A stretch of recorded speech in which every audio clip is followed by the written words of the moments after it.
عليكم يا شباب. اليوم معنا اقوى هاكر في فري فاير بدون باند وبدون بلاك ليست وعلى سيرفر مينا يا شباب.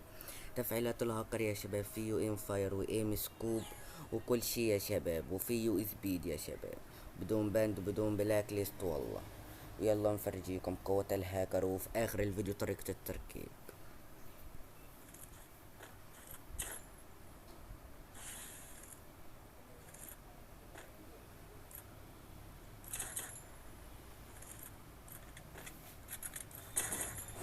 وربي هاكر اسطوري يا شباب.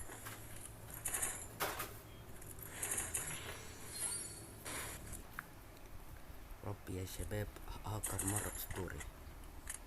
نروح نجيبه هاد، تخلص الجولة يا شباب ونفرجيكم طريقة التركيب.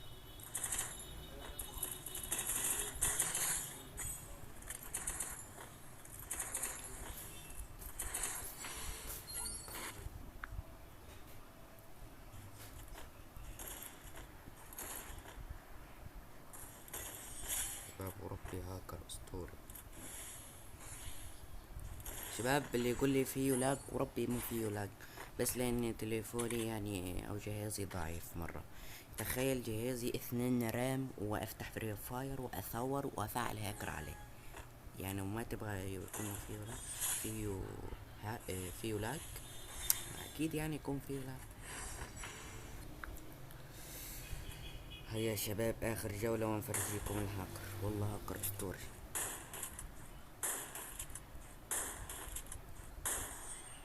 يلا على طريقة التركيب يا شباب. طريقة التركيب يا شباب، أول شي يا شباب تنزلوا هدول التطبيقين يا شباب من قناة التليجرام، يعني برابط مباشر، كمان مو رابط مباشر، أحسن من رابط مباشر، ما بتدخل على الرابط أصلا. المهم يعني أول شي تثبتوا هذا التطبيق يا شباب اللي هو الناسخ يا شباب. هذا التطبيق وربي ما فيه خرج تلقائي أبدا، وربي ما فيه خرج تلقائي أبدا. المهم يا شباب تثبتوا. اوكي نثبتوا ونرجع. اوكي بعد ما تثبتوا تضغط تم، لا تضغط فتح، تضغط تم. بعدين يا شباب تضغط على فري فاير، تضغط استخراج هنا، مو تثبيت، احذر مو تثبيت، استخراج هنا.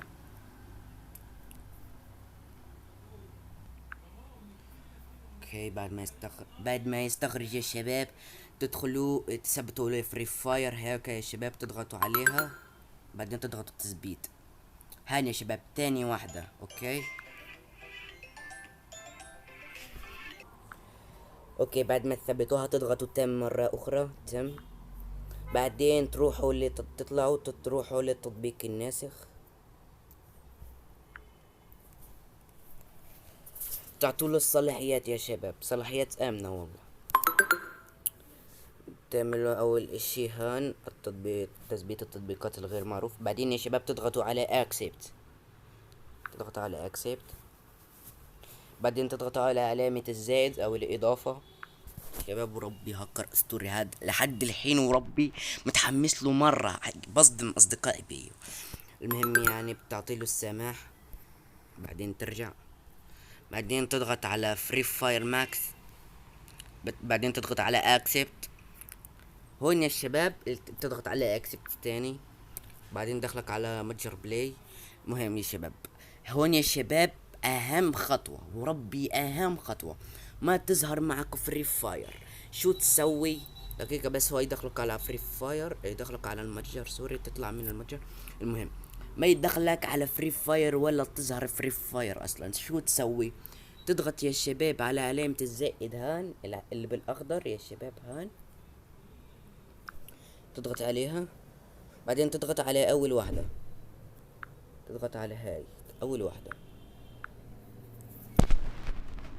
بعدين تضغط على فري فاير مرة ثانية، لا سوري مو فري فاير، هان يا شباب. تضغط على هان، هاي تاني نسخة، تاني خانة اللي هي import from file beta او اختصار بيتا، تضغط عليها. هو تعطيه سماح انه يوصل للملفات.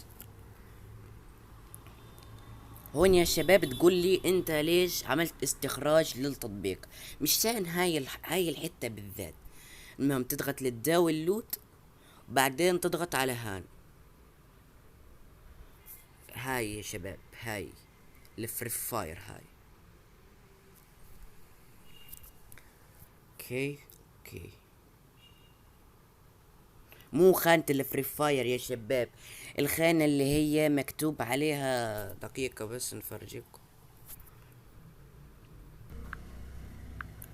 شباب، مو خانة الفري فاير هاين يا شباب، اللي هي كوندي اس افري فاير، هاي يا شباب، هاي مو خانة فري فاير.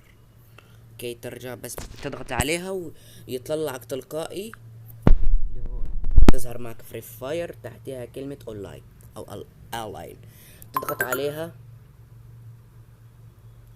تظهر لك معك مشكلة بسيطة كده اللي هي ملفات الاو بي بي.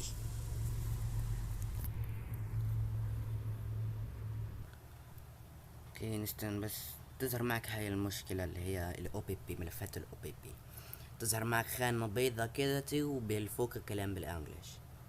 المهم تطلع وتدخل للسي ارشيفر او اي تطبيق يعني انت تحبه، بعدين تضغط على كلمة التحميل او الداونلود، بعدين الاندرويد، بعدين الاو بي بي، وتاخد هذا الملف نسخ، بعدين تروح لذاكرة الجهاز، بعدين اندرويد، مو الاو بي بي، هاي للداتا. اوكي اوكي لهيك تمام. بعدين تضغط على هاي يا شباب، على هاي كذا اللي هو تطبيق الناسخ، تضغط عليه، بعدين تضغط على تاني واحدة، تاني خانة، بعدين تضغط هنا ستورج، بعدين تضغط هاي، بعدين تضغط زيرو، بعدين تضغط اندرويد، بعدين تضغط او بي بي وتحطوه هون، تضغط على العلامة اللي بالجنب.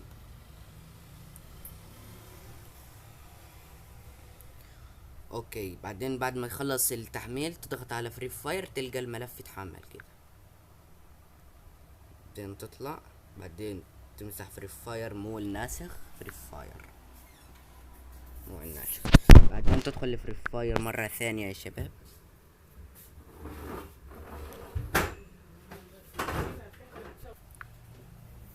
هون يا شباب اول ما يدخلك لفري فاير وديك هان يا شباب للموقع، موقع التحميل حقهم، يعني مو مدة الهاك خلصت، لا موقع التحميل حقهم. المهم يعني تطلع منه، عندي بس جهازي يعني يعمل لاك شوي لان جهازي ضعيف وانا بصور مش عارف ليش.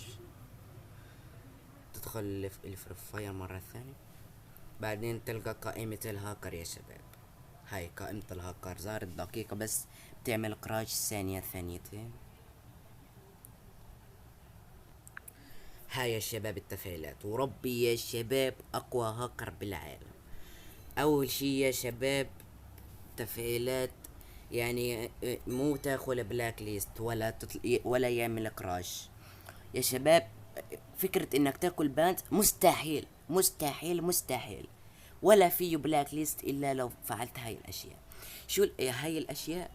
هدول الخيارات يا شباب، هدول الخيار الاول لا تفعلوا ابدا، وكمان يعمل لك دمج وهمي، والخيار الاخير اوكي، هاي في الخانة الاولى.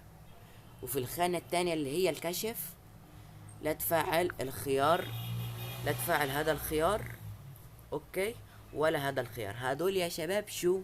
هدول بيعملوا لكم كراش للعبة، يعني مو ياكلوا بلاك ليست ولا باند، يعملوا كراش فقط للعبة اوكي. واما الخانة الاخيرة، دقيقة، الخانة الاخيرة اللي هي في السبيد، انصحك بس تفعل السبيد اوكي، يعني عادي انت ولا بتاخد لا باند لا كراش لا اي شي، بس جهازك بيعلق يعني يعمل لاج، يعني هدول اوكي تم، وهذا تم، بس انصحك يعني لا تفعلهم لان لو كان جهازك ضعيف يعني. وهاي اللي تحت الالوان اوكي. وانا شو التفعيلات اللي انا احبها؟ التفعيلات اللي انا احبها الايم فاير والايم سكوب اوكي، وندخل على الكشف، الايم لاين والايم بوكس دقيقة بس، هان الحتة يعمل اكراش ثانية، يعني هذا في كل نسخ فري فاير حتى لو كنت منزلها من متجر بلاي عادي يعني. يعني المهم يعني الايم سوري، الاي اس بي لاين والاي اس بي بوكس اللي هو البوكس، هي الاس بي بوكس والاي اس بي فاير، هذول الاختيارات اللي انا احبها يعني. وبس كده يا شباب، ونكون وصلنا لاخر الفيديو. وبيس، اتمنى يعجبكم الفيديو.